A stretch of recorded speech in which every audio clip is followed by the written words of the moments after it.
All right, good evening, everybody, and welcome back to Walks on Wall Street. Hope you all are doing well. Trust you all are doing well. It's a cold, chilly, and windy night out here in New York City, but we're back. We're back in action in the Big Apple. Hopefully you all are having a good week so far. Tons of volatility happening in the marketplace today. Had a huge sell-off in the financial sector. So we're going to be talking about how the bond market had a little something to do with that.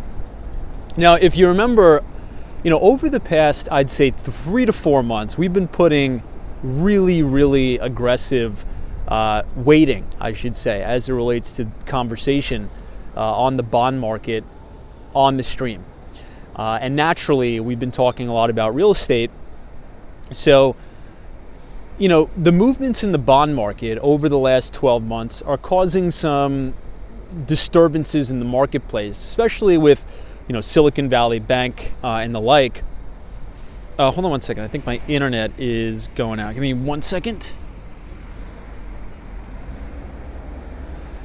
See, there was a big event going on in the office today, so I had to start the stream out here. So I'm not sure if I'm connected. Give me 2 seconds. But anyway, yeah, JP Morgan Chase down big today. Wells Fargo down big today. Almost every single major bank in the financial sector is down significantly.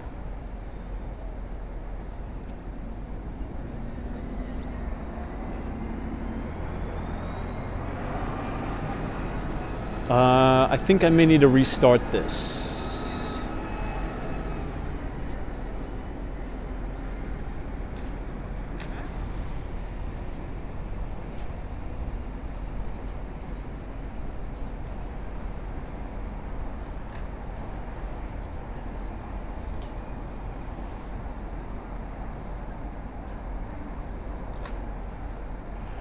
Okay, everybody, real quick, I'm going to have to shut the stream down and then reboot it on another streaming software because Prism is having some issues again.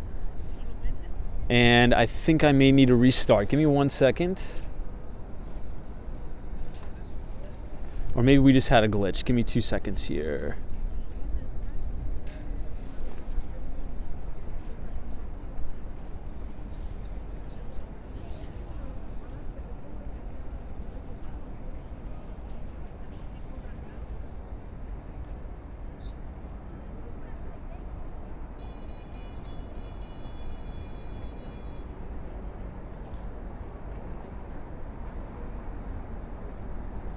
We'll give it a try. I think we're good.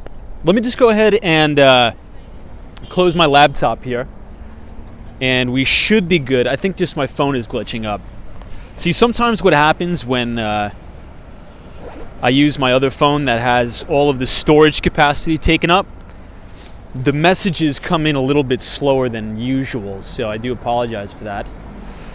But yeah, so we're here at Central Park South, 59th Street Central Park South, on this windy and chilly day in New York. You know, I wanted to start the stream off here for obvious work office, but I use Park Bench to leave the window. You see that little light on right there? 20th floor studio, very small apartment, as you guys know, very small. But for just under $2,000, I think with the utilities and everything, it came to like maybe $2,095 or something like that. Really good deal. Yeah, but let's head out. Let's see if the technical difficulties in New York City. Well, I think tomorrow we're supposed to get a pretty big rainstorm. I think it's supposed to be like raining and ice. It's supposed to be really nasty tomorrow.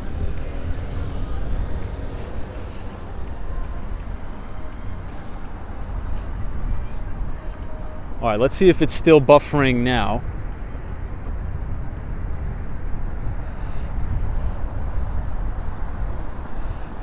Give me a moment.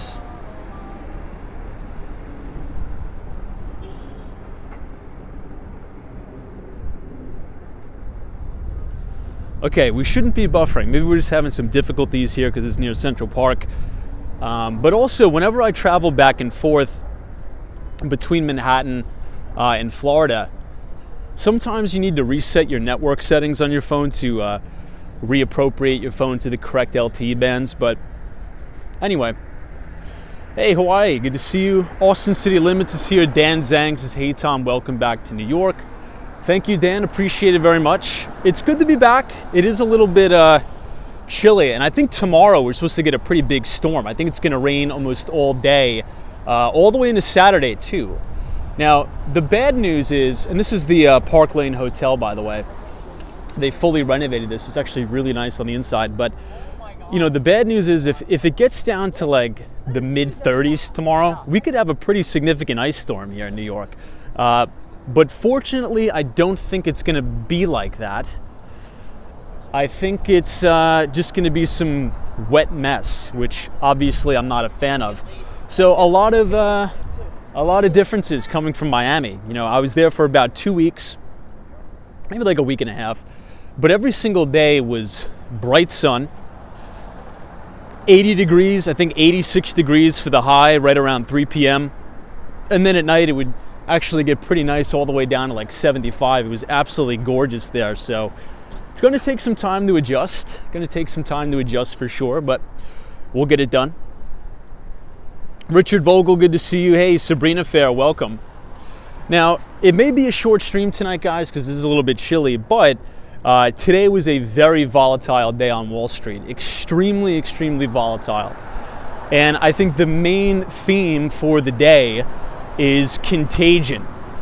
Now, we know that Silvergate has announced that they're ceasing operations, but that has actually caused a spillover effect into some other banks, which is called Silicon Valley Bank. Now, Silicon Valley Bank has really had a very big exposure to a lot of these, you know, very high frothy, high beta tech companies, right, servicing them. And the problem there is that the bank sort of grew too fast in too short of a period of time. So if you look at the balance sheet or you look at any of the financial statements of Silicon Valley Bank, what you'll see is during, I would say, coming out of the pandemic, right, 2021 to 2022, their deposits ballooned by the billions. I think at one point their all-time record high was like $189 billion worth of deposits. Really quick, just so you guys know, this is the Plaza Hotel right here, and you are now looking at 432 Park Avenue. So obviously, being a bank, when you're sitting on that amount of cash, you try to find something to do with it. So if we think back to 2021, with interest rates being so low, you know, Silicon Valley Bank purchased a ridiculous amount, I think like $80 billion worth of mortgage-backed securities. Now, again, in 2021, you know, those were yielding like almost nothing, right? I think the average yield on all the MBS that they bought was like 1.5%, maybe a little bit more. So if we think about the relationship, right, between bond prices and yields, well, as bond prices go down, yields skyrocket. So what happened from 2021 to now 2023? Well, you had a huge spike in yields. The Federal Reserve transitioned from quantitative easing rather to quantitative tightening. And the prices or the valuation of those mortgage-backed securities went down significantly. And in order to cover their depositors, right, if they wanted to pull money out of the bank, you know, they need to sell these mortgage-backed securities for pennies on the dollar, right? So this is causing some contagion. This is causing almost like a classic bank run. Now, I don't think it's going to be Armageddon. I don't think it's going to be super horrible, but what is concerning is the action across the broad-based sector. Now, almost every single bank stock, right? Maybe I think Goldman Sachs was flat on the day, right? But I'm talking about JP Morgan Chase, Wells Fargo, all of the major banks. They were down big, like 5%, 7%, 10% on the day. So, yeah, we got to keep an eye on that. Now, this is a gorgeous statue here. We're actually right across the street from the Sherry Netherland. You can see the sign right there.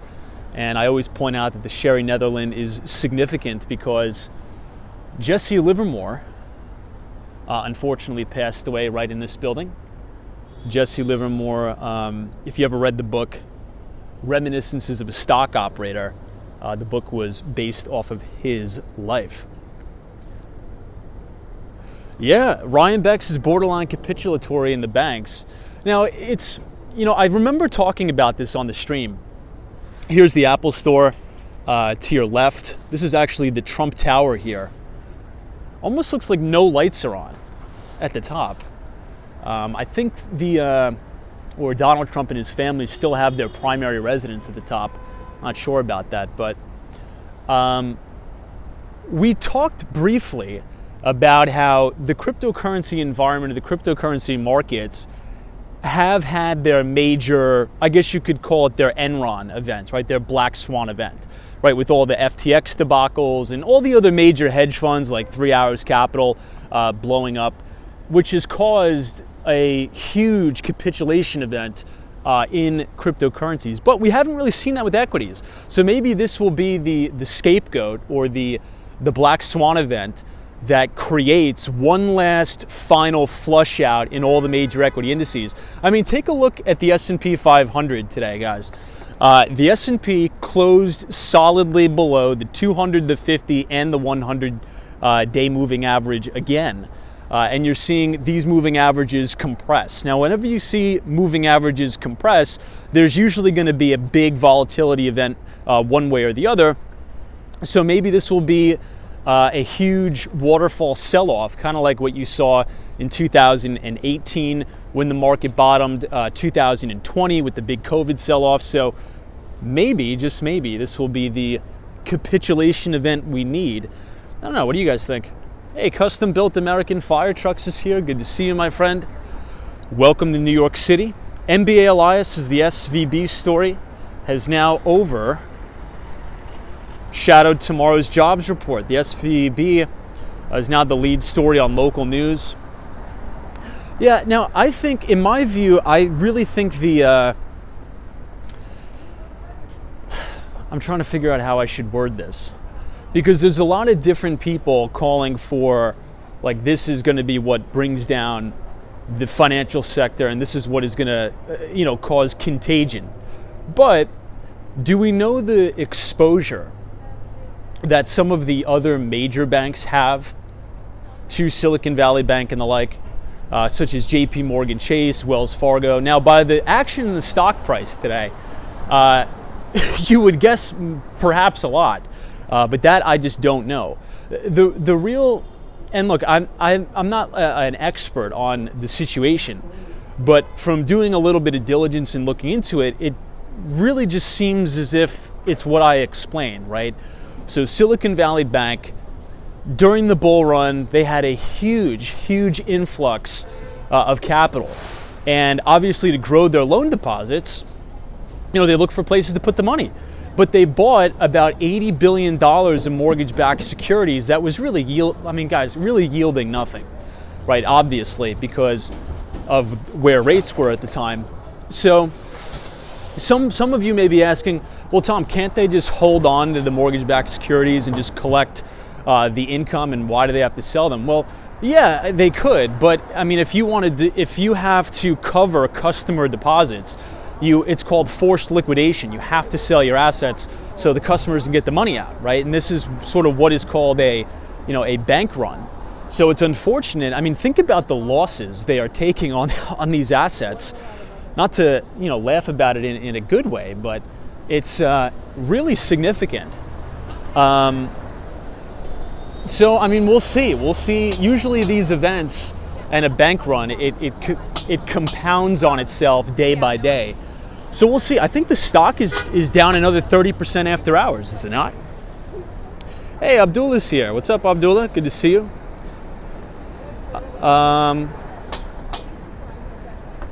Ryan Beck says, I'm definitely looking to get long JP Morgan after the Diamond Epstein stuff blows over, assuming he has no connection. Interesting. Now, I read a Financial Times article about that, Ryan, and it seems as if with the Jeffrey Epstein stuff with JP Morgan Chase, it actually seems as if that one of Jamie Dimon's coworkers really had more to do with it. From my understanding, allegedly, Jamie Dimon had the last say to if they were going to continue banking with Jeffrey Epstein or not. Now, I want to be careful because I don't want to, the evidence has to come out, right? But when you are a CEO of a bank, you're not involved in every single transaction, obviously, right? Especially if you're as high up as Jamie Dimon, as the CEO of the company, and you're at JP Morgan Chase, right? So I don't know how involved he was. I'm not trying to stick up for him or try to not stick up for him.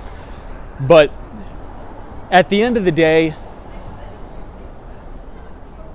I would bet that it was other people who were directly involved with Jeffrey Epstein, and Jamie Dimon may have had something come across his desk to give it the thumbs up or the thumbs down to continue banking operations with him or to not do that. But look, we'll have to see. I don't know.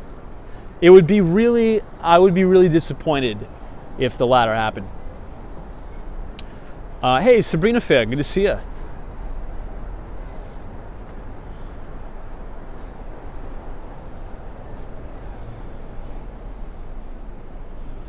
Alexa says the thing is, consumer spending is still here. I would agree, consumers are still spending, but I think inflation is really doing a number on consumers. Well, let me cross the street here. I forgot to put the chat on slow-mo again. Hey, got yours. Is Walks from Wall Street. Thoughts on Vol Megalodon? Where 0-day options? Yeah, I don't think it's anything really of significance. I think the media will take different options expiration days or whatever and try to make a big deal out of it. I don't think long term. I don't really think it really matters, to be quite honest.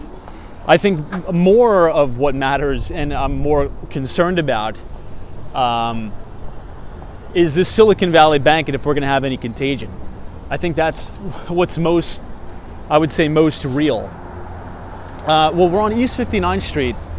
Let's head downtown now. I got to head to Penn Station. So Robert is here, says hello, enjoy your stream. Thank you, Robert. Colleen, welcome. Good to see you. Cindy Foley, welcome. Dan Zhang says, Tom, so Silvergate is the go-to crypto bank. Can you explain what that means?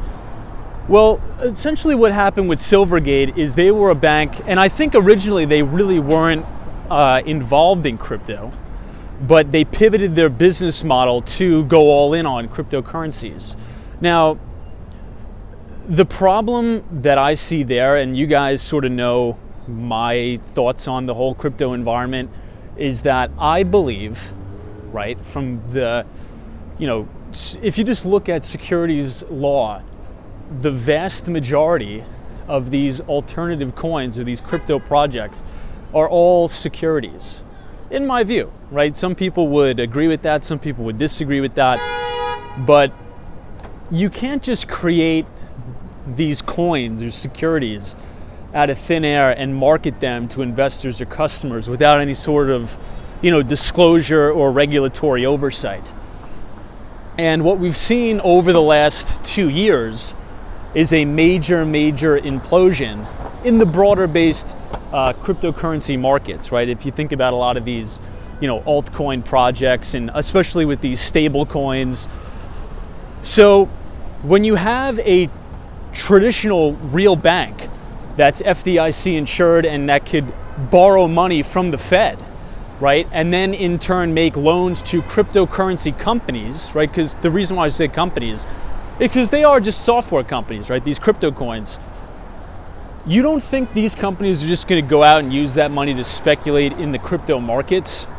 So that's where I see a broken chain in the sequence, right? So if I'm a bank and I could borrow money from the Fed and then lend it out to a whole industry that is not regulated, that's a huge problem for me.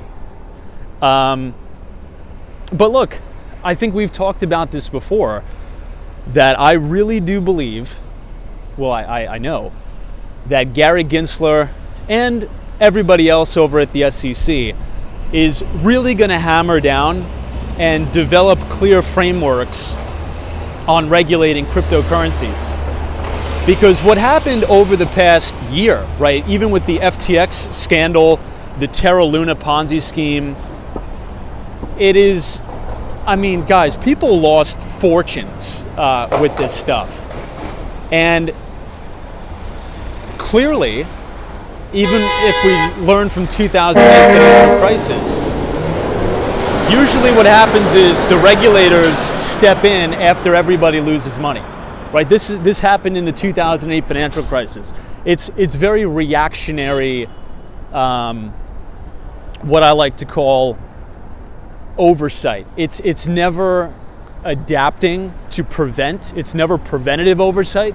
It's always reactionary oversight. So once retail investors get fleeced and lose all their money, that's when the SEC and the regulators come in and clean the mess up. But hey, Canary Russell, good to see you, my friend. Welcome. Good to see you. Oscar Diaz, speaking of crypto, what do you think the future is for it? Well, I think there's a big distinction between, Bitcoin, a digital asset, right? In terms of the SEC, Gary Gensler, he came out and said Bitcoin is property, right? I think a lot of opportunists like to jump on a hype cycle or a bandwagon and exploit a movement. And I think that's what happened with a lot of the cryptocurrency nonsense, right? If you just go to coinmarketcap.com, look at, it's all nonsense. You have Dogecoin, this coin, that coin. It's like anybody could just create any random coin out of thin air and market it to investors. Just because they call it a cryptocurrency, they think they can get away with it. But I'm telling you, the hammer is going to come down on these people. And it already is starting to come down, right? You cannot solicit an unlicensed and unregulated security to investors. And I think that's what the vast majority of altcoins are. Hey, Roberta, good to see you. Welcome. Michael says, hey, Tom, how was your flight back to New York? Michael, the flight was actually really good. So I flew JetBlue. out of Fort Lauderdale Last night at around 9 o'clock, I landed at about midnight, Jamaica Station, so I took the air train. Wasn't bad, it was pretty good. So guys, we are now looking at 425 Park Avenue. Now this is one of the newer, I would say, Class A office buildings that just was constructed here on Park Avenue. Now I had a meeting today, I had a really interesting meeting, very thought-provoking and thoughtful meeting. I learned a lot with a developer, property developer in New York City, and we were talking about a major problem that the city of New York is going to have. And not to go too far off track, but I think you guys would enjoy this. Now, what you're seeing, especially due to the COVID, right?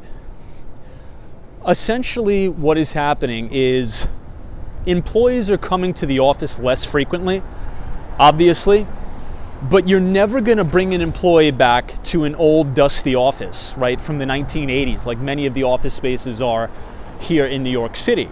So you're seeing a big flight to quality. So the building I just showed you a couple minutes ago, 425 Park Avenue, state-of-the-art office building. The spaces are a little bit smaller, but they have much more amenities for the employees. So the thought process there is, if we want to persuade our employees to come back to the office, what we can do is save a little bit of money by renting out smaller office spaces in Class A real estate that, it has a very nice view, it's all modern, you have your coffee, you have all the kombucha and all the nonsense right on tap. But the problem is there's a lot of office space in Manhattan, right? Here's one of the older style, maybe from the 80s, that companies are going to be moving out of, and there's nobody really going to be moving in. So the city is probably going to have to come up with some sort of incentive program to get developers to maybe, remodel and repurpose these buildings for something else, because there's multiple examples I could give. We talked about KPMG. They used to have their major headquarters here on the east side of Manhattan. They dumped that. They moved to the Hudson Yards, which is a brand new development. So I don't know. Many people are saying, could they be repurposed for apartments? I asked the person who I was meeting with. I asked him that. He's like, yeah, but it would be a little bit awkward, right? It's not as easy as it seems. Like let's take this building for example. How would you reclassify this into apartments?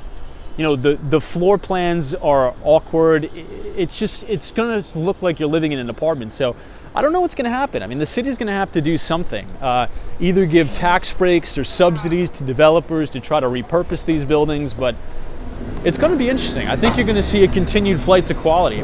Hey, Hollywood Bob says, hello everybody. Very nice evening in Miami. Good to see you, Bob. Got yours says, hopefully they zone it for residential and work. Roberta A says, and in 25 years, 425 Park Avenue will not be good enough. Who knows? It's a really nice place. It's really nice in there. Really nice. Hey, Julia M. Good to see you. Toby Sanchez says, hey Tom, how are you doing? I'm doing really good. Hopefully you're doing well. Yeah, Richard Vogel says the apartments kind of look like offices.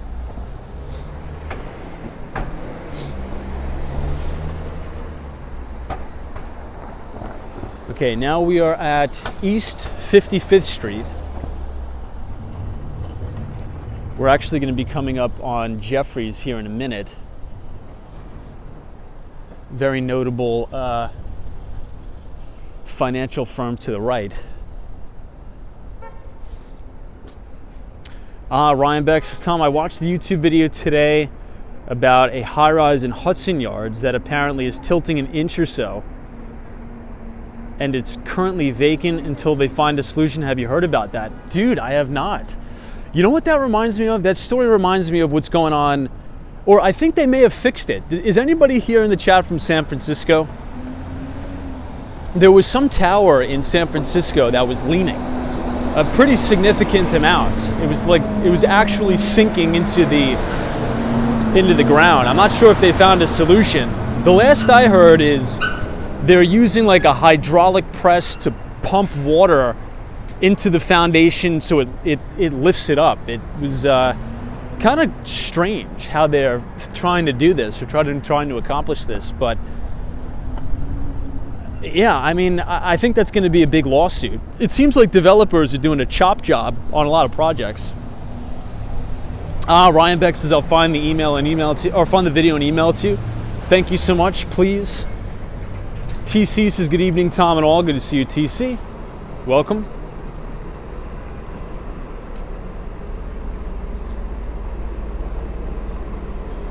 Paul says, they are currently renovating the largest building in downtown Providence as apartments. It's a beautiful Art Deco building that used to be a Bank of America. A $215 million renovation. Wow. Well, they're going to have to get to work and do a lot of stuff here in New York because we do have an inventory problem here in New York. Now, I shouldn't say this is the funny thing, but there's actually, in my view, probably enough inventory to get prices down, but landlords would much rather just sit on those vacant apartments. So there's actually multiple apartments that are just sitting vacant in New York City. Guys, Madison Avenue right here, this is Jefferies, major financial firm. This is actually one of my favorite buildings in the city. Very, very unique how it's sort of like a pyramid effect all the way up to the top. Really nice. You're right. Ala Willow says it's the Millennium Towers in San Francisco. It's actually sinking into the ground. Well, San Francisco is literally built on a bay, right? They have extended the land into the bay, so you're, running into all sorts of problems there. However, they are thinking about doing the same thing here in Manhattan. Did anybody hear about that? They're thinking of extending Manhattan all the way from, where you see the World Trade Center, I think about a quarter mile further. Now, I'm not sure if that's ever going to come to fruition or happen, but I don't know. I think that could potentially be more trouble than not. I think we should focus on repairing the infrastructure here in Manhattan before we go to expand anything, but I don't know, it's just me. If you look all the way in the distance, you'll see the gorgeous Vanderbilt building. Fantastic. Dave says it's actually Salesforce Tower 2 is sinking. Jeez. Hey, Ronald Felix says, hello guys, good evening, good to see you. Kerry says, Tom, I live in San Francisco. That building is on the news once in a while. I don't watch the news every day, but the residents are always pissed on the news. Yeah, well, I could imagine.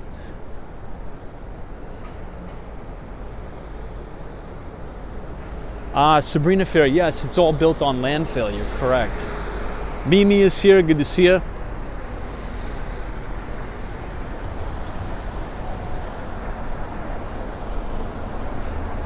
I think it's going to take me a couple days here to adjust to the temperature. I was telling one of my buddies today, now I've been spending so much time in Miami that my body is becoming accustomed to being 80 degrees every day. And even though it's not too cold in Manhattan tonight, man, yeah, I feel it. I feel freezing. There says, does Tom give his email? Yeah, absolutely. I think if you look in either the description of this video or if you go to the About page, you could send me an email, walkswallstreet@gmail.com. That's the absolute best way to reach me.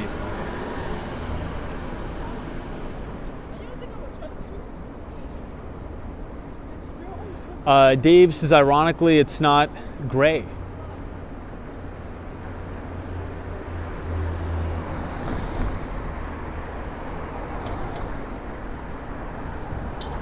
Yeah, Dr. Longus says, does New York City have the money to do it? That's the thing, we don't. Michael Joseph says, New York City has crazy financial problems. Half office space is still empty, and they want to extend that. Well, the problem is it's a flight to quality is what we're seeing. And, and look, I'll even give you some anecdotal data, right? And just ask your friends, ask yourself, what is it going to take to get people back to the office? You're not going to bring somebody back to an office that's looking like this. Right, I'm not picking on this building, but you know, it's an older style building. If people were able to work from home and be just as productive, they would rather do that instead of coming here to, you know, 485 Madison Avenue. So the thing is, companies are saving a lot of money, right? Because they could say, look, we're going to go to a prime A, class A property. We could get maybe half the square footage that we used to need when we had everybody back in the office. But if some of the employees are only coming in 2 or 3 days a week, now we could spend a little bit more, right, on a smaller space, but that's prime real estate, right? Like 425 Park Avenue that we just passed. That place is gorgeous. The whole Hudson Yards development. So it's this, it's going to be a big problem for a lot of these older buildings, right? Now, obviously, residential will be fine.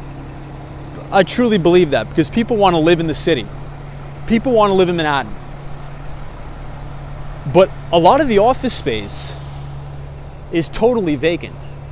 Like, guys, check this out. I mean, we could look right here.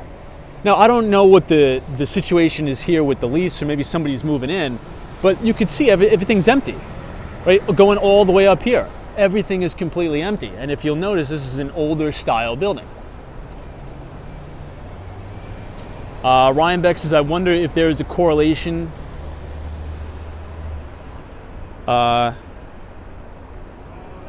in the all-time high rent in New York City with working from home. People are willing to bid up the prices because they're spending more time there. That's true. And if they're spending more time there, they're probably going to want a bigger space too, right? Now, what I am seeing in New York are actually rents coming down a little bit. And for purchase, let's say if it's a new development, right? I think I told you guys about this, but I got an email. There's a new development in the city, and they're offering to pay the first year of maintenance fees, right? So you want to call it the HOA fees, right? And they're doing this to try to move product. They're doing this to try to move inventory. So we're starting to see this market move from a seller's market to a buyer's market. I don't think it's a buyer's market entirely right now, but you definitely have more negotiating power.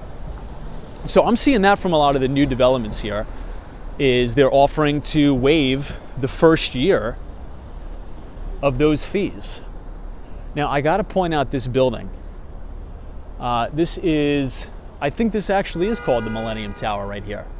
Not the one that can be confused in San Francisco, but this building is amazing. Now, they don't have all the amenities that, you know, a lot of people want, like the pool and the gym and all that stuff, but man, the views from this building are crazy. It's called the Millennium Tower. If you guys want to look it up, you know, if you go on Zillow or Street Easy or something like that, it's on the corner of 5th Avenue and 50th Street. Now, the reason why it has such good views is because it's placed strategically right next to St. Patrick's Cathedral, which is right here. You guys see this? And St. Patrick's Cathedral is not like a super tall Central Park tower, right? It's actually, it almost looks out of place here in Midtown Manhattan. It's a very, even though it's a big cathedral, it's very, very low to the ground. So that means if you have any apartment, okay, in the Millennium Tower that's probably above the 15th floor, you have an insane view. My friend actually is renting an apartment here now. The exact address is 641 5th Avenue. But check that out. If you're above probably the 15th floor in this building, you have an unobstructed view of not only the Empire State Building, but the One World Trade Center and the Chrysler Building. So you have a really, really nice view because it's so well strategically placed right next to the St. Patrick's Cathedral. I think I posted a YouTube short of the views that you could actually get from the building. So imagine being up in your apartment and you have a crazy view of the Empire State Building. I think it's actually lit up in red, white, and blue today too. Hey, Oscar Diaz, good to see you, my friend. Thank you for joining. Joe Driver, welcome. Philly West Says, would you ever visit Dubai to see the Burj Khalifa? Absolutely, I would. I actually may go to Dubai this year. Ren 1018 says, Tom, SVB needs your help. Inject capital and instill confidence. Dude, it's a concern that we saw the whole sector sell off today. Right? It's a concern that we saw the whole sector sell off today, but at the end of the day, look, essentially what it is Silicon Valley Bank is having to sell assets at an extreme loss, extreme loss, to cover people that want to get the money out of the bank. Take a look at the architecture here. St. Patrick's Cathedral, really nice. Hey, Teresa Diaz is here. Welcome. Good to see you. Gary Carpenter, thanks for joining.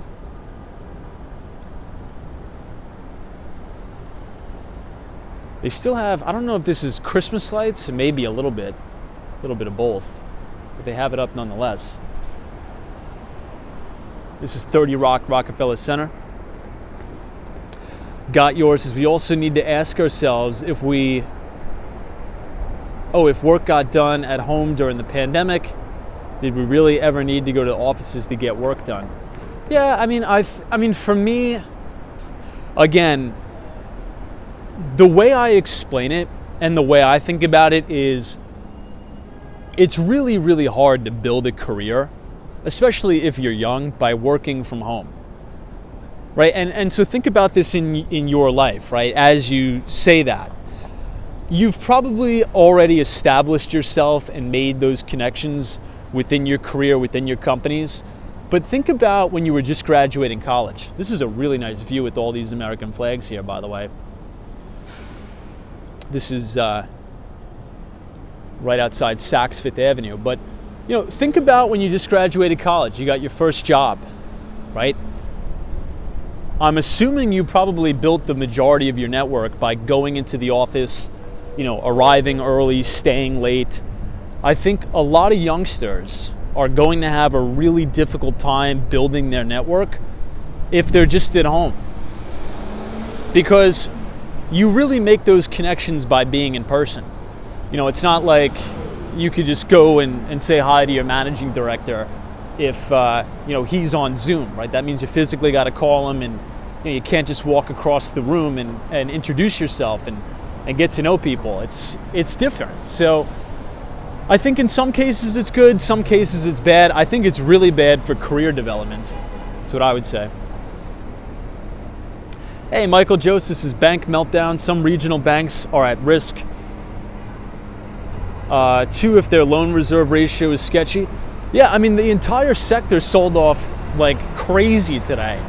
JP Morgan Chase, I think, was down 5%. Wells Fargo was down big. It's, I think the Fed is starting to break things, right? I mean, if you just think about liquidity, one of the main things that I've been concerned about is a potential liquidity shock.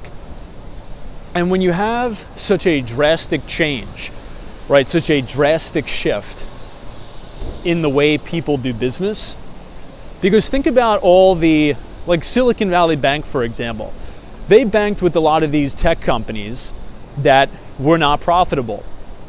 But it was okay not to be profitable when money was extremely cheap, right? And we talked about this, a lot of these VCs, before interest rates started to go up, would come into a company and say, don't worry about profitability, focus on gaining market share, right? Focus on growing that top line revenue, essentially just buying customers almost. Game changes, right? When the money game changes, look at these flags. This will give you guys an idea of how windy it is tonight. When the whole money game changes, all of these unprofitable tech companies, well, their strategy no longer works, right? Because essentially what they were able to do is take on debt in perpetuity to service the existing debt that they have, because interest rates were extremely, extremely low, right? So not only are interest rates high and money is expensive, but banks are reluctant to lend to people, right? So if you're an unprofitable business, right? If you're a company that's not generating profit, you're not, generating cash flow. Well, what do you look to do? Number one, you look to fire employees, and number two, you look to cut expenses in other ways besides headcount, and that could be, canceling a subscription software, canceling or renegotiating.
Hollywood Bob says, Tom, since China's money is essentially digital, how long before the United States goes digital?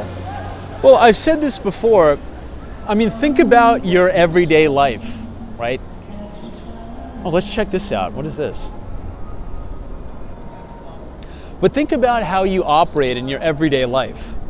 Do you ever really use cash? Do you transact in cash ever? This looks like the Last Supper in a way, doesn't it?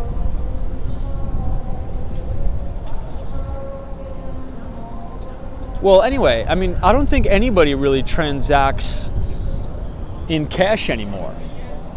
At least the majority of people. I know I don't.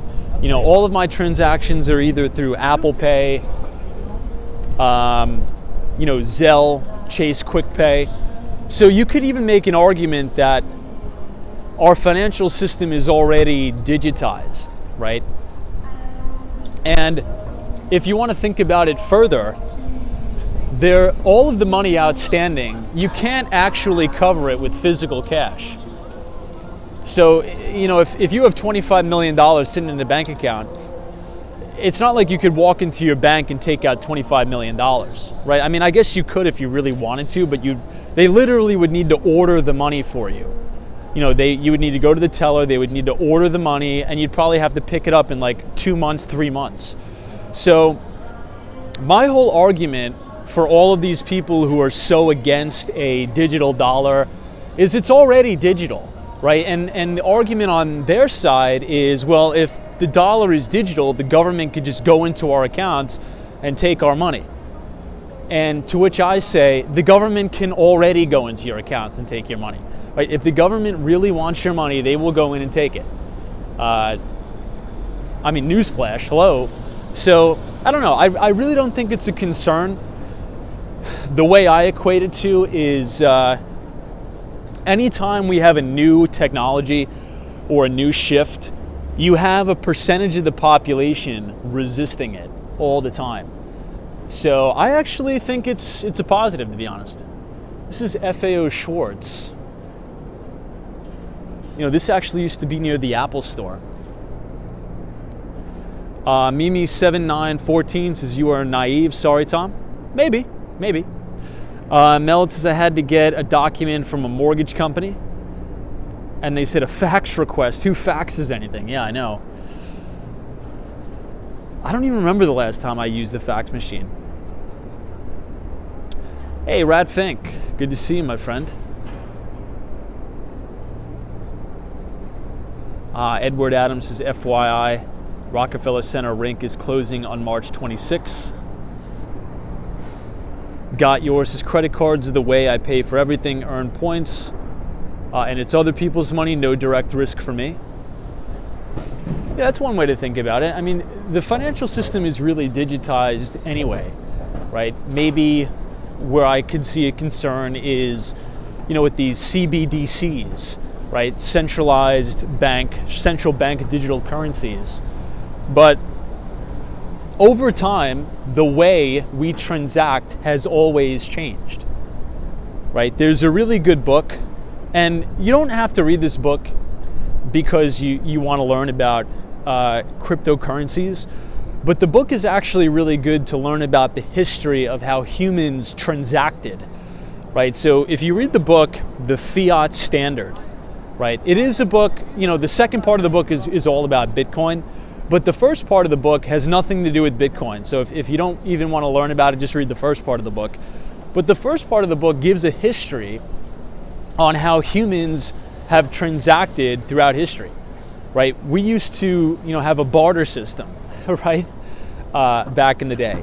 We used to trade goods and services, right? I'll give you some eggs, you know, if you give me some water, things like that.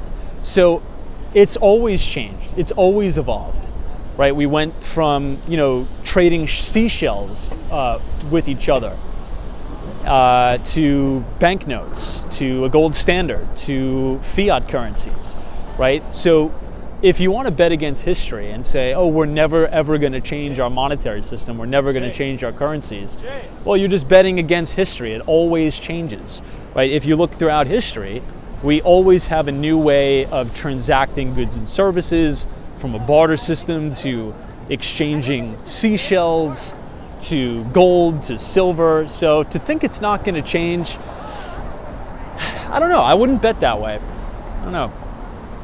Hey, Michelle K, good to see you. Welcome. Abby1 says, I like using cash with smaller businesses or for parking tolls and events. You know, I've noticed that too. A lot of smaller businesses will say cash only, especially in New York. For obvious reasons I don't think we need to mention here. We don't want to bring attention. We don't want the feds to bring attention to them.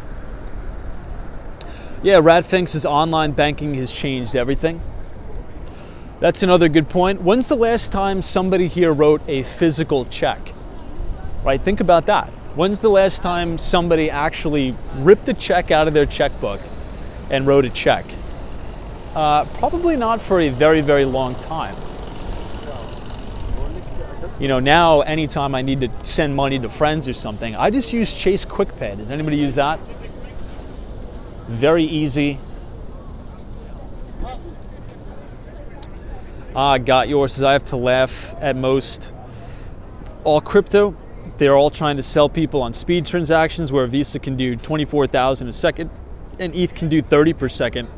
How is that better? Yeah, it's not better. And I agree with you. It's definitely not better at all. You know, to transact on Ethereum, it's actually quite expensive too. The gas fees are really, really expensive. Guys, really quick, I wanted to point this out. So this is West 49th Street and Avenue of the Americas. We are right outside Radio City Music Hall and also Adele's Famous. Now this is the best halal food in New York City. Look at how long the line is. That is insane. This is usually what the line is like during the summer. Maybe a little bit shorter now, but really, really long. Hang with Marks is to my elderly sister. I wrote her a birthday check, but then she was taught how to deposit it using her phone. There you go. You know, just take a picture of the check and it automatically deposits. Mike C says, I only write physical checks to doctor's office that don't allow online bill pay. Their only other option is mail, then my credit card number, and I refuse to do that. Yeah, that is antiquated, man. Think about that. Now, traditionally, the medical system, from my experience, has been the number one sector that is the most resistant. Well, I shouldn't say the most resistant, but I should say the slowest to transition to the cloud or forms of digital payments. But mainly if you're talking about the transition to the cloud, it really has to do with compliance and all that stuff, and there's just so much data. But you'd be surprised. I mean, some of the home healthcare agencies that I was working with previously literally did everything on paper, right? They would clock in and out on paper. They would write down, proprietary patient information. You know, did they bathe the patient? Did they use the Hoyer lift? Every single thing that they did. Like, I always think about it like this, guys. Think about in 10 years from now. Try to picture the world in 10 years. I think we're going to be pleasantly surprised with just how crazy the acceleration of innovation is going to be. I think it's almost going to be unrecognizable, to be honest. Hey, TC, says Tom, how is the new job? They are lucky to have you. Everything is going good. Definitely new challenges every day, but we're working on some interesting stuff, and I'm working on some big stuff, so I'm very excited about that. Hopefully I'll be able to share that with you guys soon, but let's just say working on some very, very big stuff. Hey, Cosmic Weeds, says Tom, restaurants are very expensive, plus you have to pay a tip. The halal kebab is so cheap and people can afford it. That's true. I think a plate is like $9. Now, a little bit off topic. NBA Elias says, Tom, would you ever use a traveler's check? I don't even think I know what that is. What is a traveler's check? Got yours says, how many of you use Zelle in here? I like it for giving people money. So I do use Zelle, but I think it's branded as Chase Quick Pay, is it not? So I have Chase, but the Zelle is built into my Chase banking app.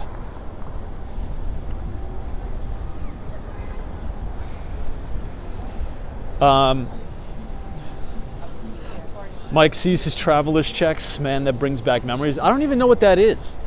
What is a traveler's check?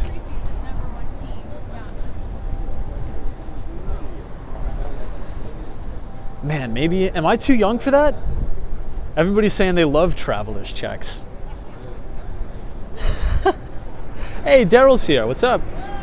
Oh, NBA Elias says, Tom, a traveler's check, sometimes spelled check, is a once popular but now largely outmoded medium of exchange utilized as an alternate to hard currency and intended to aid tourists. Interesting. Yeah, I still have no idea what that is, and you just explained it to me. Weird. Oh, for like international travel? I don't know.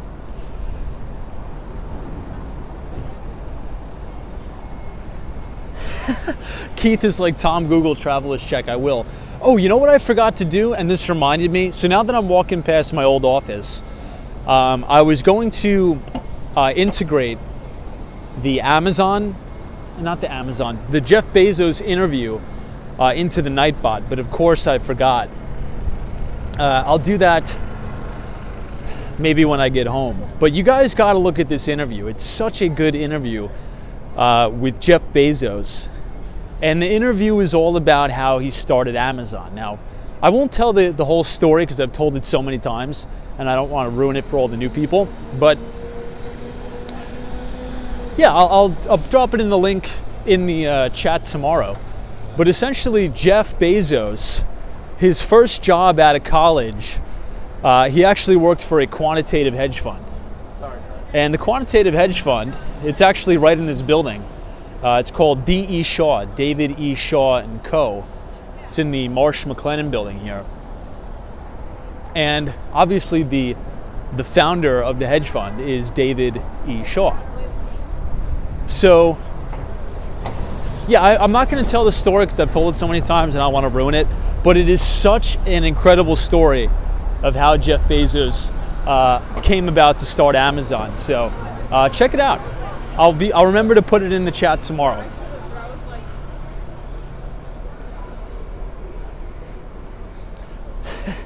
Got yours, like all this talk about traveling checks. It's making me feel young again. Hilarious. Mel says it was basically a check with a set amount on it. Ah, okay. Interesting. So like a set amount so you don't overspend or something like that? Hey, Randy the Machine says all past forms of currency was available to everyone to touch, even credit cards. Crypto is not that way. Yeah, maybe the ease of use is not that good. All right, here we have One Vanderbilt. Beautiful building.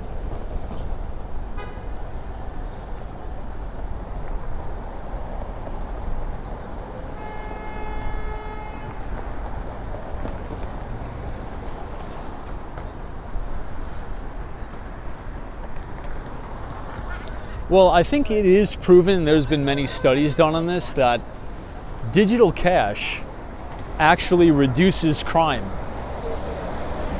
Has anybody ever thought about that? Digital cash actually reduces crime. And if you think about all of the disturbing things that have actually been going on in New York, there's been some really brazen robberies here at local bodegas because they know that they are cash businesses. So derelicts and scumbags target these businesses that have a lot of cash, right? If you don't have cash and you just transact digitally, there's no incentive to rob or steal anything from somebody because there's nothing to steal. There's nothing to rob, right? That's why some businesses, right, will actually have a sign. I'm not sure if anybody's ever been into like a coffee shop or, you know, like a small bakery. Wow, look at that view of the Empire. And the sign will say, we do not accept 50s or 100s, right? They do that for a reason, right? To sort of deter theft. So, you know, if you have everybody in the city walking around and criminals know that they don't carry any cash, well, the incentive to mug people and steal from them diminishes, it goes away.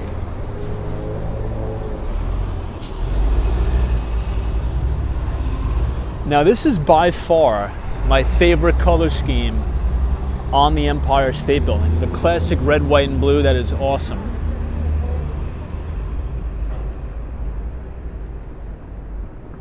Hey FredX, good to see you, my friend. Thank you for joining us tonight. And have a great day at work. Solo Flyer says, Tom, I never carry cash anymore. Too many people asking and I don't have enough to hand out. That's another actually true statement. It's unfortunate. There's a big homeless problem.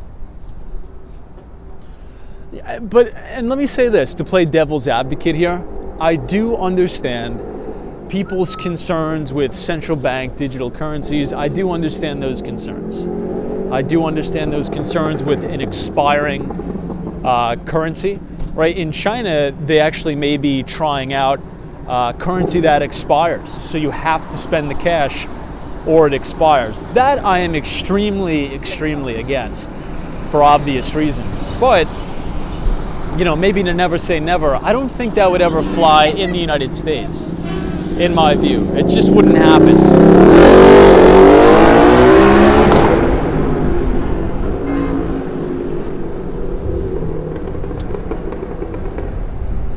The Meeks, to see the problem is we used to have a gold standard, but apparently all the aliens came. Yeah. Hey Keith. Good to see you. All right, let's cross. We're outside of the Bank of America Tower.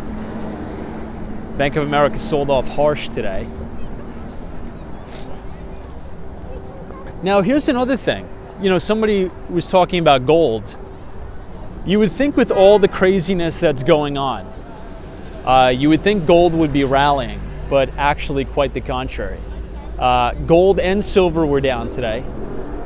They're not performing well, and neither is Bitcoin.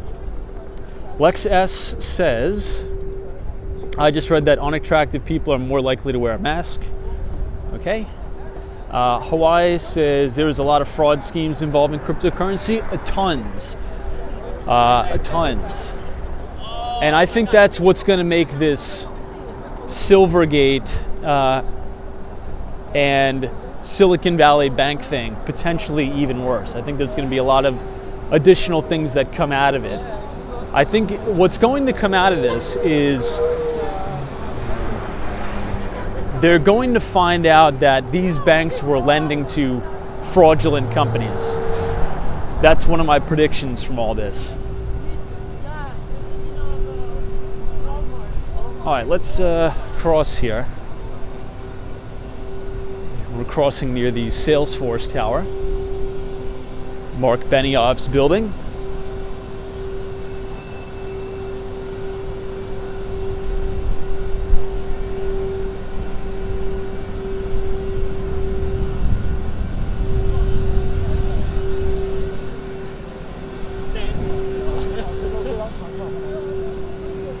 All right, so we are outside Bryant Park. You could actually see Stephen Schwarzman building, the New York Public Library, and One Vanderbilt. Looks really, really nice. Hey, Chinooks, the central banks are accumulating gold big right now. Silver follows like little bro or sis. The price will be suppressed. So that is true. We are seeing central banks accumulate gold. That is true. And the precious metals market also has been largely highly manipulative, or manipulated, I should say. If you think about spoofing in the metals market, you know, if you want to do some research for yourself, just Google search JP Morgan Chase silver, and it'll tell you all about the paper derivative market of silver, right? How they flood the market with paper. It's, you know, the name for the derivative, the paper silver, and suppress the price, right? So there's been so much spoofing in the metals market, and a lot of these major investment banks, such as JP Morgan Chase, BNP Paribas, and many others, have actually had to pay significant billion-dollar fines for doing this. But if you think about it,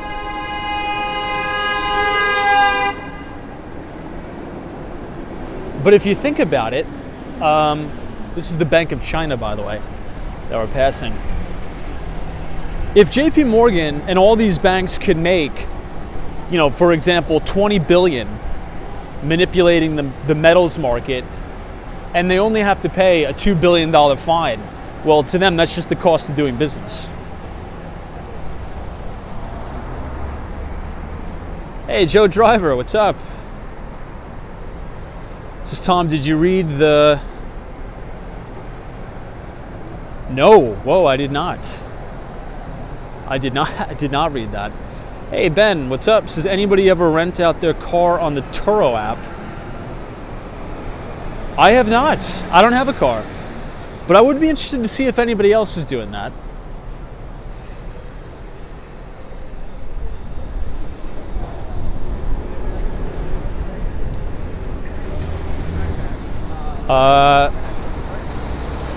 Somebody says, is the Grayscale Bitcoin Investment Trust safe? Well, I don't actually really see a use for the GBTC. So the ticker symbol for that is GBTC. And I've actually been very outspoken about this. There's really no reason for it. Okay, now Grayscale really wouldn't appreciate me saying that. But think about it like this, okay? The value proposition of owning Bitcoin in and of itself is to have an unconfiscatable asset. So, which means in translation, self-custody, right? implied, right? You want something that is unconfiscatable and self-custodied. So with Grayscale Bitcoin Investment Trust, you're paying somebody else to custody the Bitcoin for you, and you're paying, a couple, whatever it is, a couple basis points for it. I feel like it defeats the purpose of it. You could just go to any exchange and buy it for yourself. I think you could even buy it now through interactive brokers, or any of the the basic cryptocurrency exchanges like Coinbase or Gemini, right? So if you want to get exposure to those assets, I would really stay away from all like the GBTC. I would stay away from all like the ETFs, because you get all of the risk of owning these assets, all the volatility, with like a fraction of the upside, because you have to pay crazy fees. So I don't know. I personally would stay away from all that, to be honest. Hey, who dat Dave? Good to see you, man. Long time no see. Welcome back on this very chilly New York night.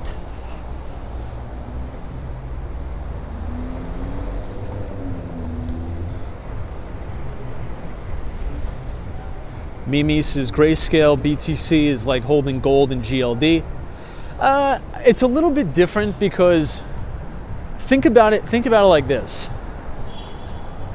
GLD is more convenient for me, right? Owning the ETF GLD to get exposure to gold, because if I want to buy $100,000 worth of gold, I'm not going to have like a pickup truck, unload $100,000 worth of gold bars, or you get the point, right? It's easier to have somebody else self-custody physical assets than it is digital. You know what I mean? So I think there's a distinct difference there.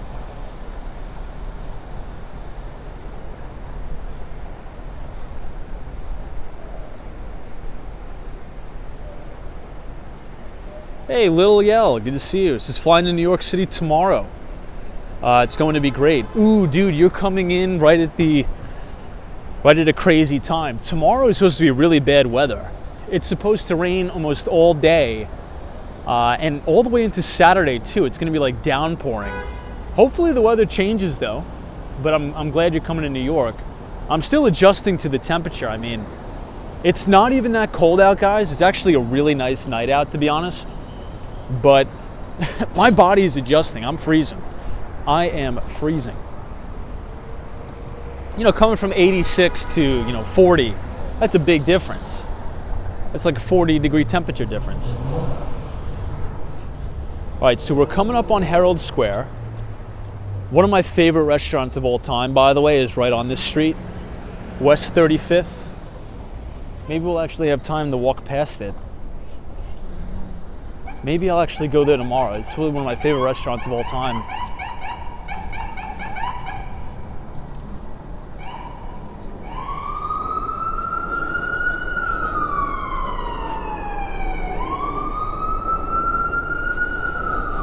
Michael Joseph says no wind today, thank God. The wind, to me, the wind is pretty significant tonight.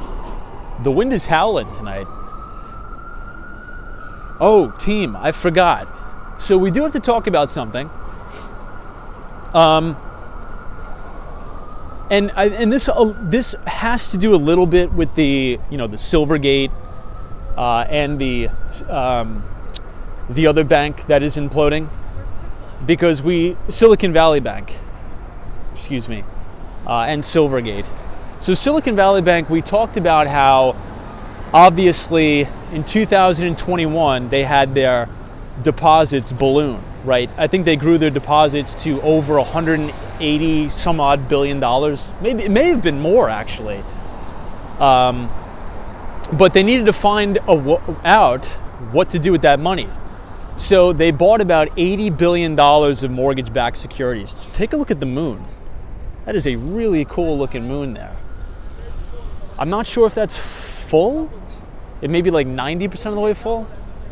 Anyway, so they bought, and we reviewed this a little bit earlier in the stream, they bought about $80 billion worth of mortgage-backed securities that were yielding about 1.5%. right? 1.5%, which is pretty much nothing. However, what do we know about the Federal Reserve? What did they do over the past year? Well, interest rates have gone up over 100 basis points. So the value of those mortgage-backed securities have plummeted, right? Have absolutely plummeted. Now, it wouldn't be a big problem, okay? It wouldn't be a big problem if they could just hold on to these mortgage-backed securities until maturity, because you could essentially just collect the yield on them, right? However, when you have a bank run and customers want their money back, you need to give them their money. And one of the ways you do that, if you don't have the cash to cover yourself, to give your customers the money back, you have to start to sell your assets on the balance sheet in order to come up with the liquidity to give your investor or to give your depositors. So Silicon Valley Bank is taking ridiculous losses, I mean ungodly losses, on the sales of these mortgage-backed securities because everybody wants their money back. So I think the stock is down another 30% after hours. But why does this relate very well to what we were talking about just 2 days ago on the stream? Well, if you think about the real estate market now, why would an investor, right, let's say if you're an investor, why in the world would you buy a property or an investment that has like a 5 to a 6% cap rate? Why would you do that when you could just buy a 1-year treasury note that's going to yield you over 5%? Right, so if you have $1 million, boom, you make a risk-free rate of return of 50 grand a year for literally doing absolutely nothing. But if you have these real estate deals that have 5 to 7% caps, you have all of the ridiculous counterparty risk. You have to worry about the tenants, you have to worry about the management of the property, you have to pay your employees, and on and on and on and on and on. Now, I know there's different tax benefits, right? There's different tax benefits in real estate, but I think this is really going to start to impact the real estate market. There's going to be a lot of investors out there, right? And let's say if you're a developer and you're trying to raise money, right? And you're trying to get money to launch a project. I think it's going to be difficult for them to do that. I think it's going to be significantly difficult, or I should say more difficult, because you could have your investors say, why would I give you this money, have to deal with all the permitting and all the risk that comes to developing a property, when I could just go to Federal Direct's website or Treasury Direct's website and, you know, put a couple $1 million in treasuries. I think that's going to significantly impact the real estate market and the equity market, perhaps. I don't know, thoughts there? Michael Joseph says A-rated corporate bonds probably safer too. And higher yield, potentially. And potentially higher yield. Hey, Kevin Ramsey, good to see you, my friend. This is good evening, Tom, and everybody. Who Dat Dave, strictly S&P via index fund, like VTI.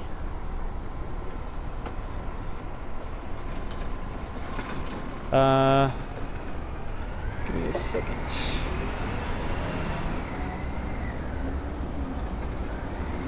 Philly West says, I hope it doesn't rain on Saturday. I think it's going to rain all Friday and Saturday, unfortunately. Hey, Jimmy says, hey, Tom from Montreal. What do you think about Bank of Canada not raising interest rates amid high inflation? You think the Federal Reserve will follow Canada? Thanks for your business insight. Now, I think that the Federal Reserve, well, let's actually talk about that. It's actually a pretty good segue because, and this is 5th Avenue, 34th Street, by the way. We're standing right outside of the Starbucks Reserve, ticker symbol SBUX. But let's talk about the Fed for a moment. I think it's appropriate because next week is the week of March 15th and 16th, right? Or is that in 2 weeks? Well, anyway, you guys get the point. The next FOMC meeting is March 15th through the 16th.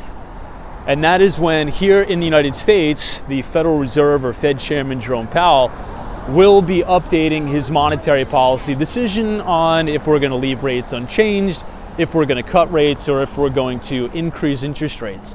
Now, obviously, we're not going to be cutting.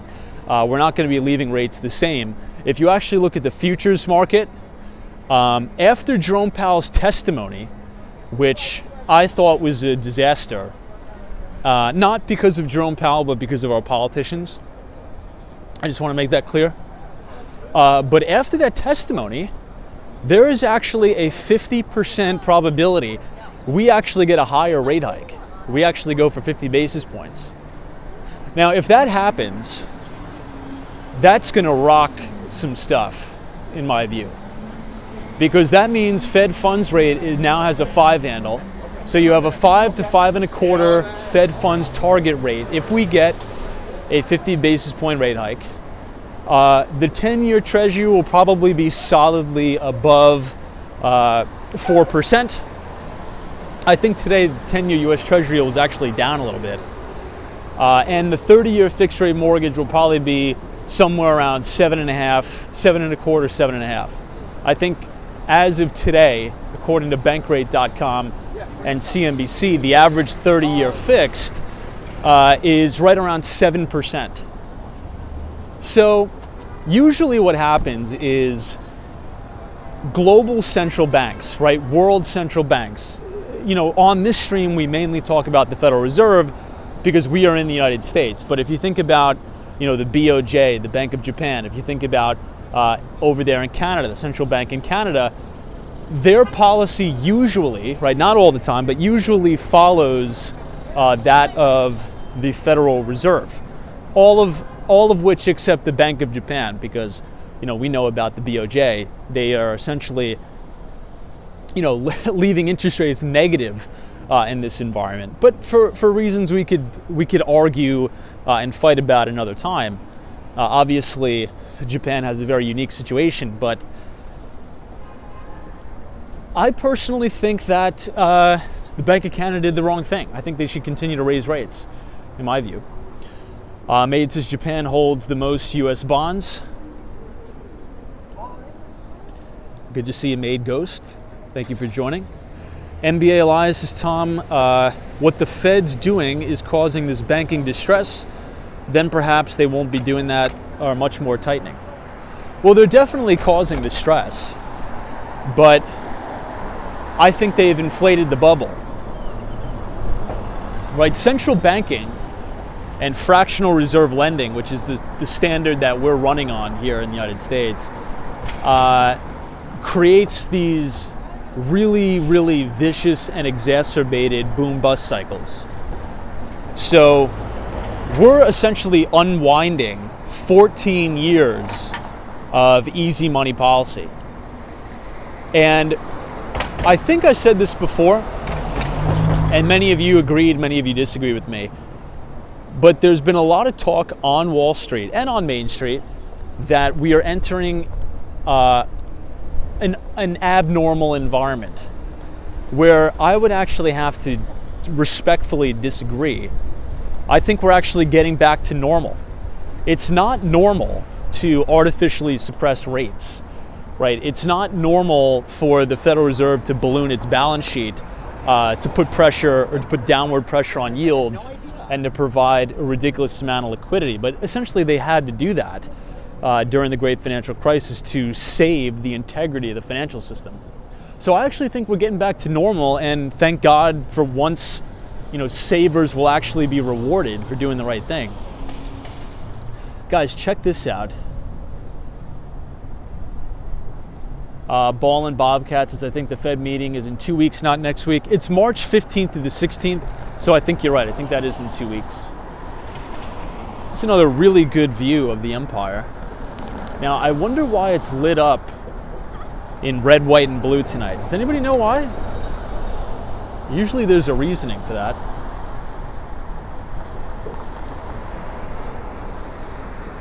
Uh, 446 is term limits, please. They are sinking the markets. 401ks are almost cut in half. That is true.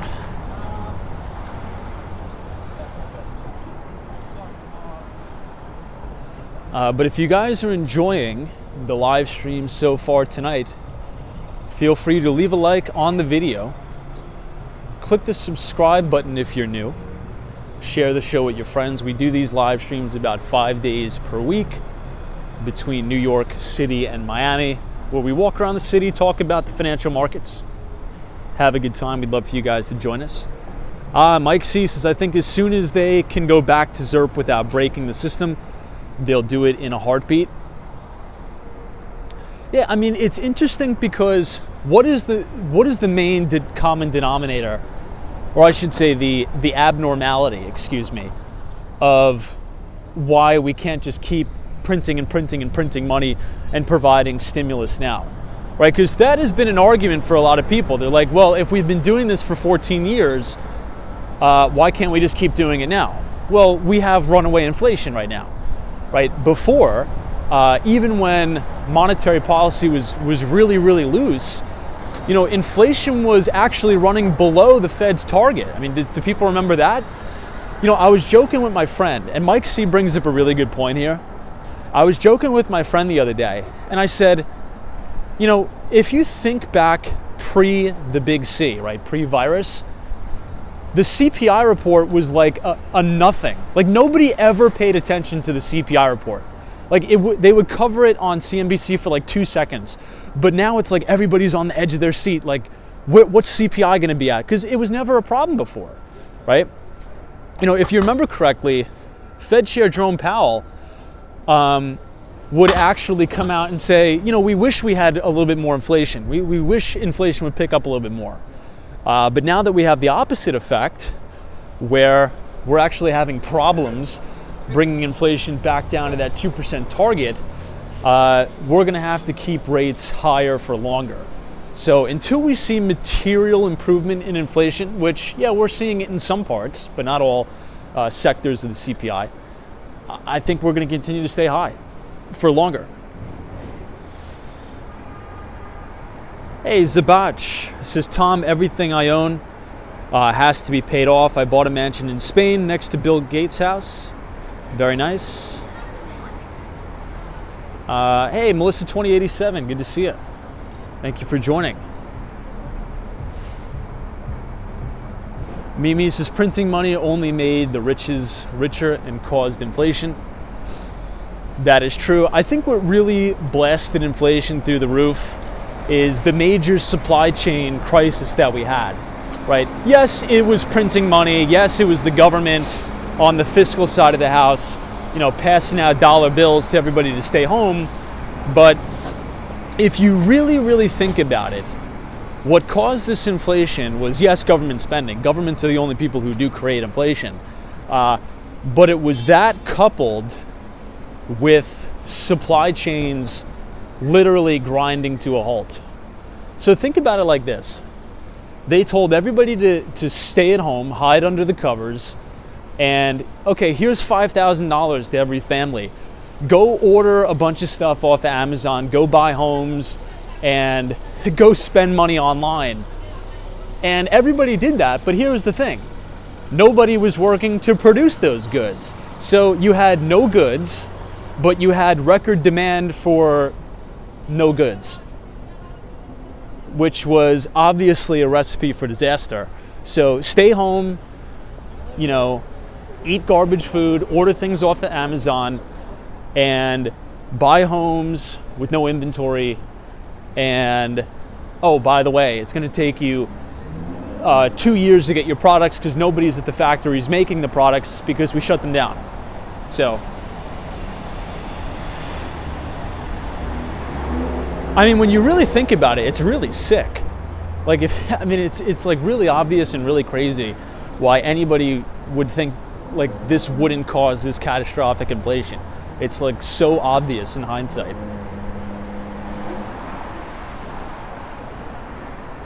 Hey, Lath is here. Good to see you, Lath.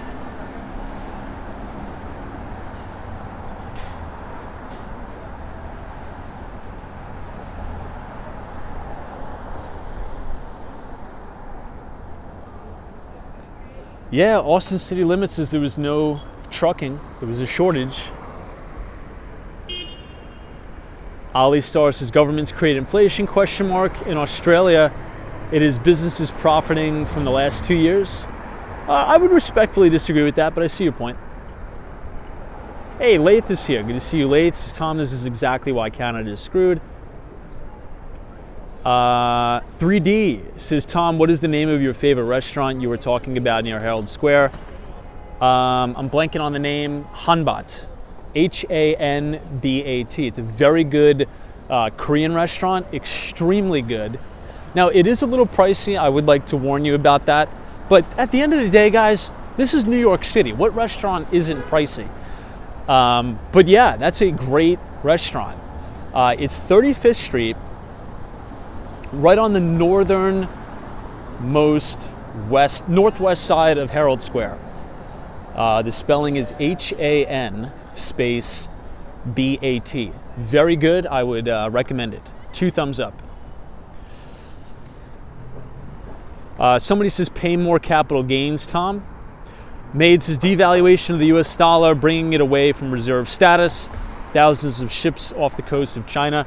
Yeah, I mean, I still don't buy the fact that the dollar is going to be dethroned as the world reserve currency. I just don't buy it. I don't buy that fact. If anything, there may come a time, and the time is now, I would even argue, that you're going to have more demand for dollars than ever before, right?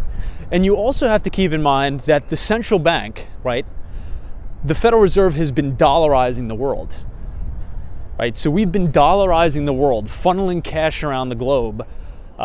We do this for a reason, right? I don't want to get too political with some of this stuff that is on my mind, but you know, the reason why we fund some companies and not companies, countries, and siphon money and give them weapons and things like that is so they're indebted to us in perpetuity forever, right? There's a reason for it. It's not just because out of the goodness of our heart. There's something called the military-industrial complex.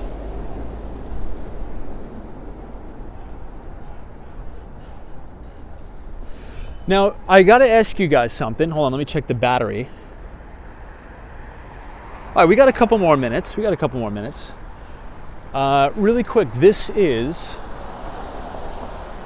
the gorgeous Flatiron Building. We are now in the Flatiron District near Madison Square Park, right on the corner of Broadway.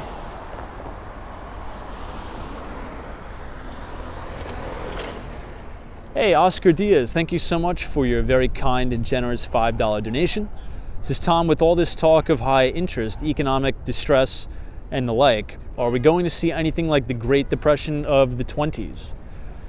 You know, I don't know. I think we're going through a big economic downturn, but here's what I will say.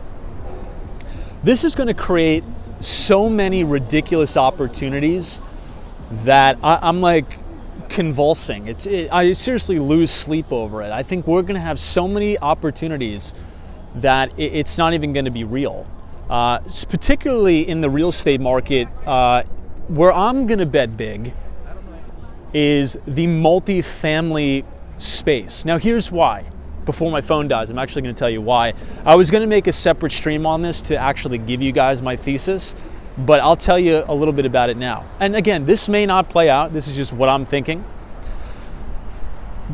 The consensus on the street and on Main Street right now is that the real estate market is going to crash on the residential side, right? So people that are buying, single family all the way up to, maybe like a fourplex, right? Triplex to fourplex, right? People are really, really betting that section of the market is going to suffer cataclysmic price declines.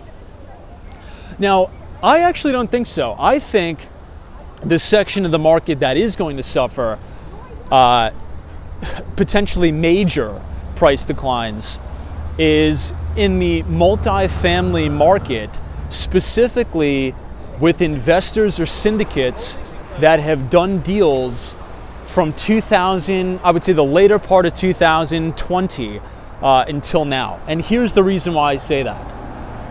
When money was very, very cheap, a lot of quote-unquote sophisticated and big real estate investors bought large multifamily real estate deals. I'm talking about, anywhere from 150 to sometimes 350 units, right? However, look at how they financed, not all of them, but a lot of them. Look at the ways in which they financed these deals. A lot of these deals, guys, were financed with floating rate debt or adjustable rates. And if you look at quite the contrary, if you look at the residential real estate market, like single family, duplex, triplex, very, very seldom were those deals financed with floating rate debt. Very seldom. But a lot of the institutional grade properties were, because they never expected that interest rates could balloon 100 to 200 basis points in a year. They never thought that. And if they did think that, they're like, look, we could just continue to raise rents to cover our overhead and the properties should still cash flow. Well, you're starting to see a lot of these rates start to adjust higher now. And I was talking, I had a meeting today, I can't say with who, but I was talking about this with a notable real estate developer, and I told him this thesis, and he's like, you know what, I'm seeing that in the marketplace right now. A lot of these properties, guys, are going to go back to the banks, and investors who are very well capitalized are going to be able to partake in these distressed asset sales. So that is my thesis. I think these adjustable rates are going to be a killer for people, specifically multifamily, because the idea of these large institutions is, okay, if rates go higher, no problem, we could just raise rents. Well, yeah, maybe you could raise rents when unemployment is at 3.4%, but I'm betting that unemployment is going to go a lot higher, okay? So you have 3.4% unemployment. I think we just got jobless claims today, did we not? Could anybody look that up? I was so busy today, but I think jobless claims came in a lot higher than expected. So I think it's going to be very difficult for these people who bought large deals with adjustable rate or floating rate debt to continue to raise the rents to cover the mortgage. So one of two things is going to have to happen. They're going to either have to put more of their own money into the deal, or if they don't have their own money to cover the expenses, those properties are going to go back to the banks. And that's going to create tons of opportunity, huge opportunity. Hey, Joe Driver, good to see you. This is third 1/4 short sales and auctions in real estate. Paul Meddy says tax sales go to auction, well below value. Dusty Cole, good to see you, my friend. Oh, Michael Joseph says don't forget car loans are over $1,000 too. Hang with Mark says, Tom, I invest in multifamily units, but my secret is that I buy in college towns blocks away. They are always rented, depends on locations where the buildings are. That's a good idea. It's a really good strategy. Now, do you ever use adjustable rate or floating rate debt, or do you always use fixed rate debt? Kevin Ramsey says delinquencies are high. Yeah, I mean, they're starting to pick up. They're definitely starting to pick up. It's almost like there's so many things we could be bearish about, but at the end of the day, I think we need to see through all that bearishness and understand that there's going to be like big opportunities, guys, like life-changing opportunities. And this is just what market cycles are supposed to work like this. This is a business cycle. We're seeing a business cycle come full circle here, right? If you want a really good book, just buy the book Principles by Ray Dalio. It literally outlines everything about a business cycle. It talks about central banking, how the Federal Reserve works, how they pull the levers on the economy. It's if you understand central banking, you understand the Federal Reserve, you understand how they can manipulate interest rates, you understand how the Fed balance sheet works with buying mortgage-backed securities in U.S. Treasuries and selling MBS and Treasuries. I think you're going to have a big one-up on the market for sure. Hey, Brad's Brain, what's up? Good to see you. Thanks for joining us on this frigid night in New York. Keith's opportunity in foreclosures may be coming down the pike soon. But again, I don't see the foreclosures coming in single family. I really don't. And again, I could be wrong, guys. I always like to give this disclaimer. Just because I say something doesn't mean it's going to happen. This is just what I'm thinking, right? This channel, I created it so we could share ideas. So think about this one, okay? The average person in America that has a mortgage, 85% of them, by the way, all have interest rates below 6%. So if the average guy or girl out there owns a home and their mortgage payment is below $2,000, they could probably weather that storm. They could probably weather that storm with fixed rate debt. So that means they have a locked in payment. But with these big syndicates or these big REITs, right, real estate investment trusts, that had to put a ton of cash to work and just wanted to get the deals done, and they didn't take into consideration that interest rates could move 100 basis points, well, if they go knock on your door and say, hey, you know we were charging you $2,000 a month in rent, we got to charge you $2,500 a month.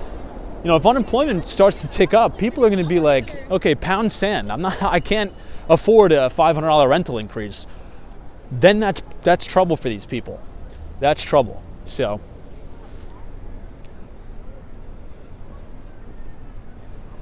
hey, Sudoku says, hey Tom, longtime follower, enjoy it a lot. Thank you for your insight and great views in New York City. Thank you so much for watching. I appreciate it very much. And thank you for the very kind words too.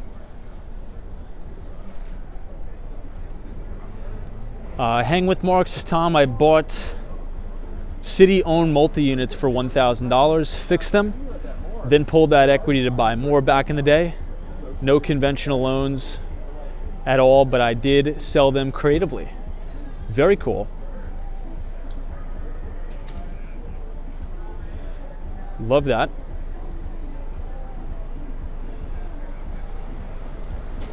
But I think we're going to turn around now because my phone may die soon.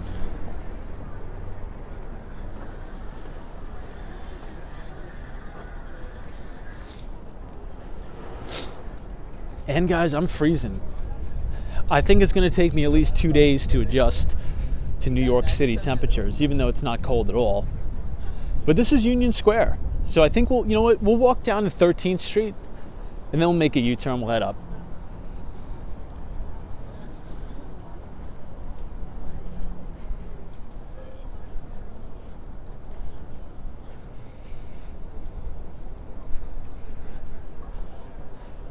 I actually have to switch hands here. My other hand's like frozen. It's like attached to the gimbal. Dan Zhang says, Tom, you should drink a cup of hot chocolate before the stream. Yeah, perhaps. I think that's probably a good idea. You know, I wanted to, maybe if my phone survives, let's actually take a U-turn prematurely, because the Penn Station is actually being built out pretty nicely. And it's changed since the last 3 weeks since we've been there. And I want to show you guys, so.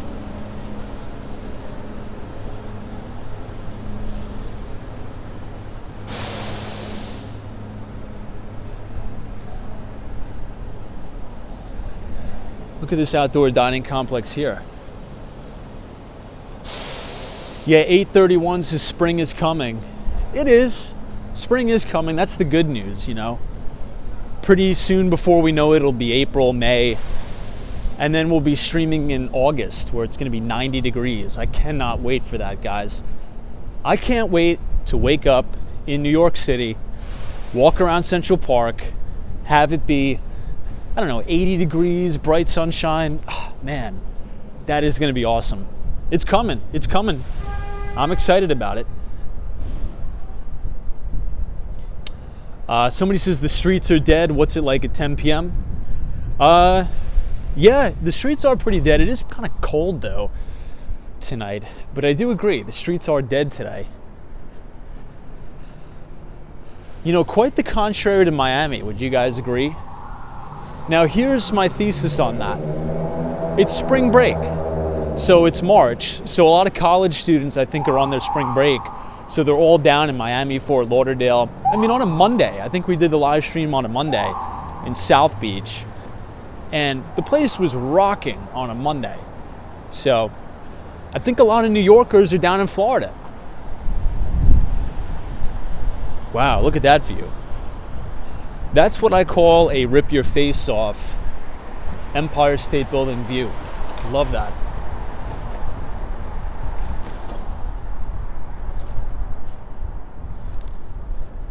Wow, Zach Drew says the hotel prices are jacked in Florida. Yeah, I'm renting my property out on Airbnb. I'm making some money there. I think I could have charged more, but I didn't want to rent it out to a bunch of meddling kids for spring break. Dylan says, why do New Yorkers love Florida so much? I think it's a good question. Now, let me check my battery, actually. All right, we got 12%. We got some time. Well, back in the day, right, there were a lot of mobsters that used to go down there, right? A lot of Italian mob. And naturally, the migration trend in New Yorkers, especially Long Islanders, started to head down there.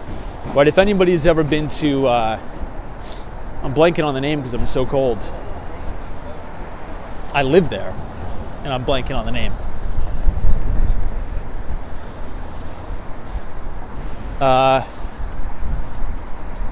Boca Raton, my God. I live near Boca Raton. Well, not really. North Miami Beach is maybe like a 35, 40-minute drive.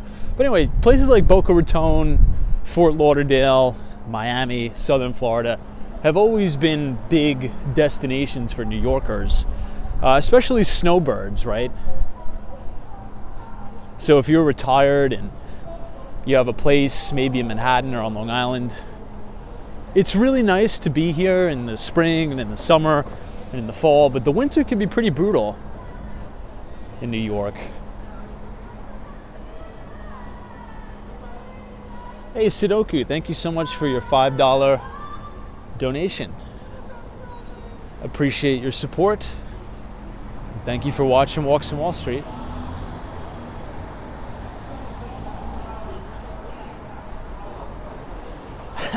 I want to be GMO, says I'm a snowbird in the making. I don't know, I just really prefer it really hot. Now, I think we could all agree there's no place like New York City in the spring and in the summer. I mean, you just can't beat it. It is so awesome to be walking around New York in the spring and in the summer. But in the winter, not so much. Not so much. Hey, 45 says, I'm glad Prism Live turned out to be back. Yeah, we were having a little bit of a glitch early in the stream. I think I have to reset my network settings, but we'll see.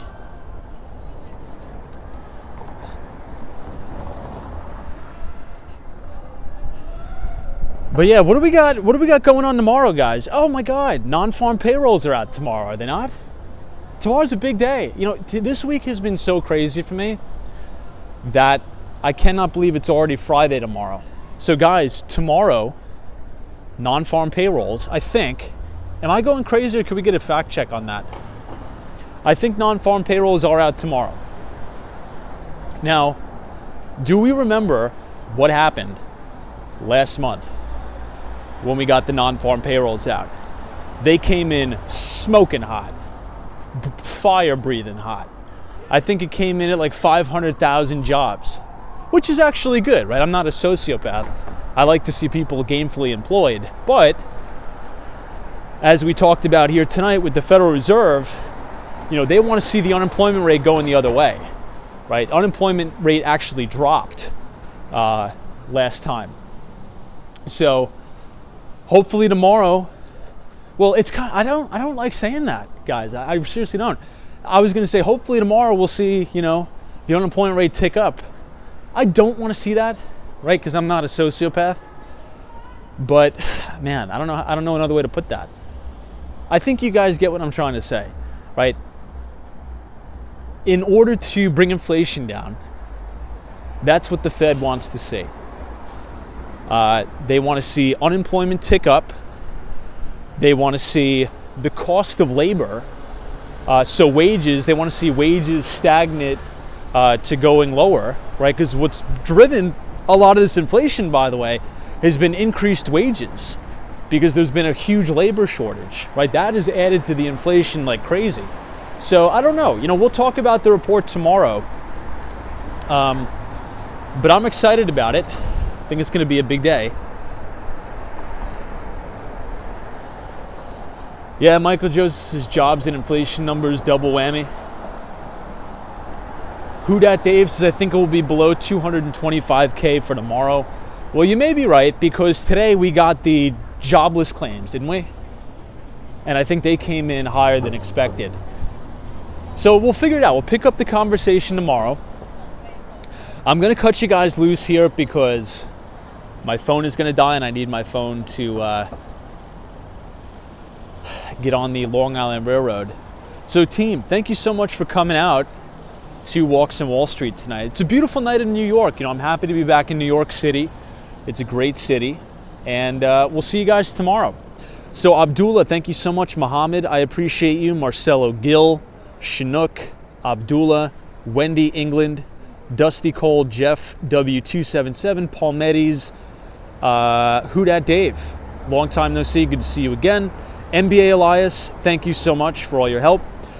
Zozo Bob, Hollywood Bob, Spencer, thank you. Hawaii, good to see you again and thank you so much. Gary Carpenter, Joan K, Joseph Hardaway, John Doherty, take care my friend. Lauren Rowe, Sabrina Fair, and to the Mighty Bull, have a good night wherever you are, because there is always a bull market somewhere. You just need to know where to look. Leave a like on the video.